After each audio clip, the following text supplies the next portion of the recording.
Okay, so this one, it's saying solve the system of equations. I'm going to use elimination on this one just because both equations are in standard form. And this one's going to come out real nice, as we'll see here in a second.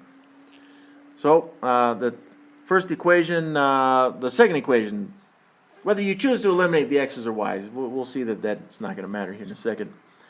Let's say that we wanted to eliminate the x's, all right? So, one of the coefficients is 12, one's negative 4. And 12 is a multiple of 4, that's good. Now, I do want them opposite, so I want one positive, one negative. And I would have to multiply the second equation. Again, I want that coefficient of x to be negative 12, so if I multiplied it by 3, then it would transform this equation. Again, it would be equivalent, but then you'd get negative 12x, and then negative 2 times 3 would be negative 6y's, and it's going to equal negative 6 times 3, which is negative 18. That's an 18 right there. And, we'll still compare it with the same equation, which is 12x 6y plus 6y equals positive 18.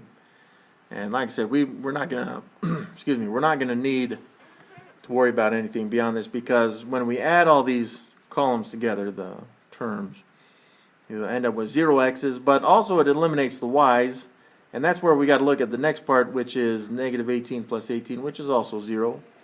So we end up with something like 0 equals 0, and just like we saw with the vocabulary, when you see 0 equals 0, that's always true, which means this one would have infinite solutions.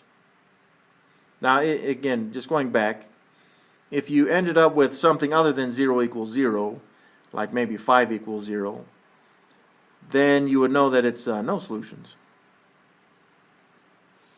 because that is a false statement.